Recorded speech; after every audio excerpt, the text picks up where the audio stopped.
So, what I'm saying is, I think this. I'm trying to share with you a certain style of life and an attitude to life and an insight. Well, I've taken you on one side and said, listen, kids, things aren't what they seem. Don't be fooled. There's a big deception going on, and you're involved in it, but I just thought you ought to know it and enjoy it. See? I'm terribly puzzled about the way people go out of their way to disenjoy themselves. They take so much trouble about it. Did you ever read H.L. Mencken's essay called A Libido for the Ugly? And it describes a Pennsylvania mining town, which isn't exactly totally impoverished. I mean, they can build things and they have enough money to do this, that, and the other. But he describes how they made a church out of yellow stone that's so awful that it looks like a Presbyterian with a grin. And all around you have only to look and you see this perfect passion for making the world look grisly. And it isn't only job builders and garage owners who do this kind of thing, it's also people who profess to be painters. They're actually using excrements for painting in Paris today, on the theory that the world is shot to pieces, and that since the artist is a representative of his times, he ought to show the times as they really are, as a social critic. And so he makes the most weird, I mean, he paints Campbell's soup can, and then he makes music that shrieks and screams in the most, he just goes out of his way to make it sound as ugly as he possibly can manage. And the ingenuity about that is endless.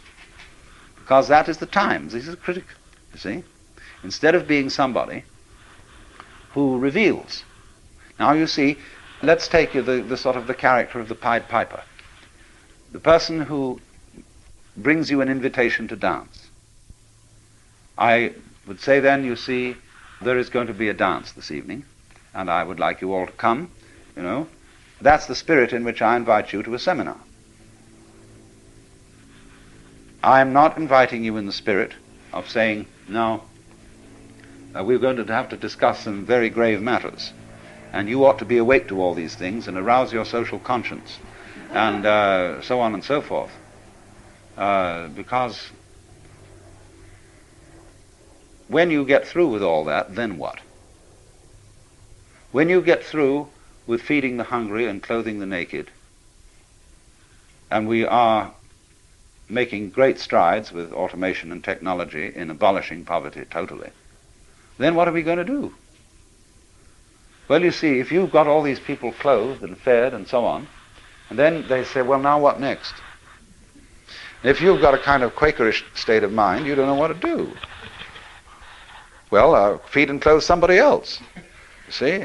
Get busy. But then, where is that leading?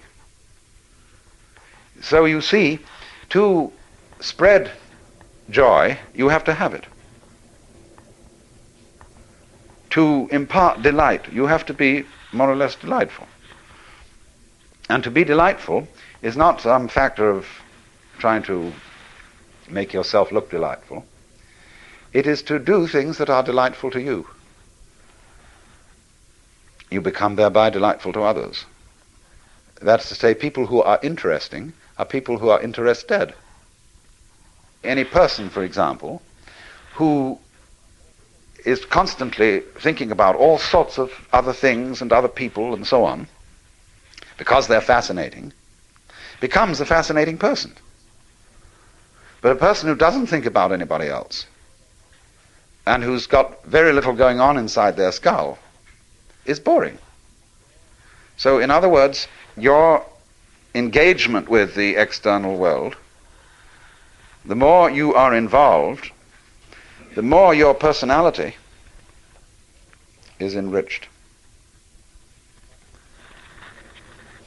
But if you try to enrich your personality by taking a course in how to win friends and influence people, or how to be a real person, you'll become just a washout.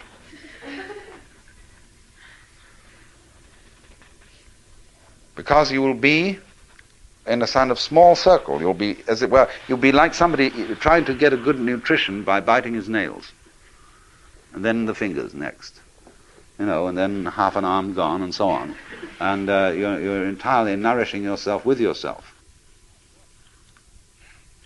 Now, of course, on a vast scale, the universe does that.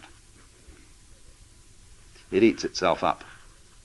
That's why the symbol of the snake swallowing its tail is a very fundamental, archaic symbol of life.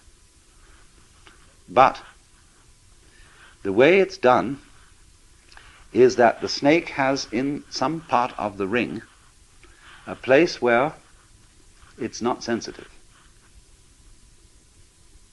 It's called the unconscious. Where it doesn't know that what comes to it in the form of food is actually what left it in the form of excrement. That thing is, don't mention it. After all, as the Lord said at the beginning of the universe, you must draw the line somewhere. And so, as a result of there always being a kind of gap, that's the gap, like where the electric spark jumps. That's the thing behind your head, behind your eyes, that you could never get to look at. It's the gap. And because of that little gap, the circle doesn't just revolve in a dull way, just go round and round and round like a boring thing. It has rhythm. See, if I say, yoy, no rhythm. See, it's just one long sound. And after a while we say, oh, cut it out. Or we just become insensitive to it.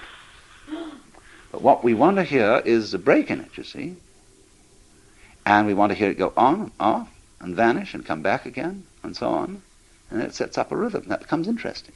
That's putting gaps between, you see. We need those gaps.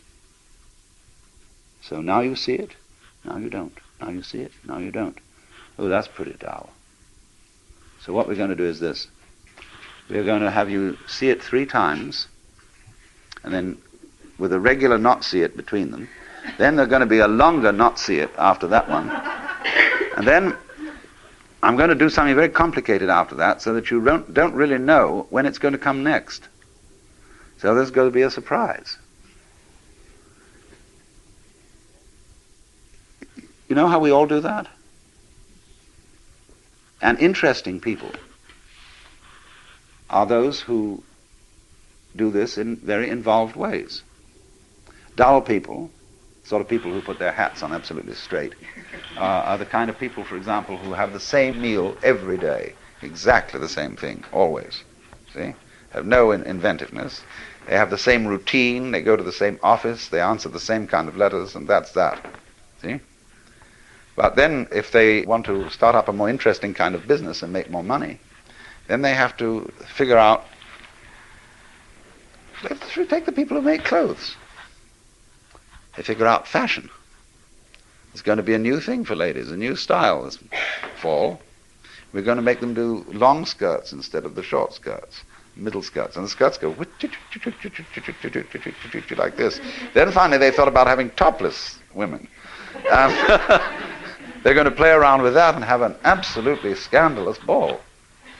But that's the whole thing, you see. It's this thing of rhythm. And yes, you ask, well, I see that. What is doing this rhythm?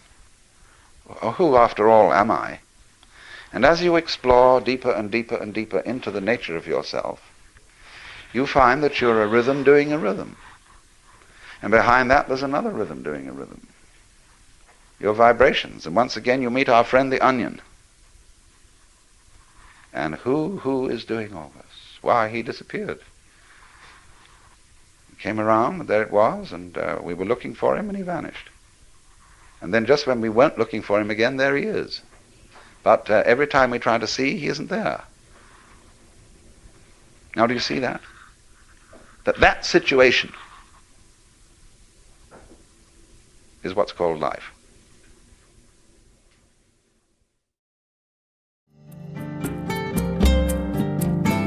This concludes Session 4 of Out of Your Mind, Essential Listening from the Alan Watts Audio Archives.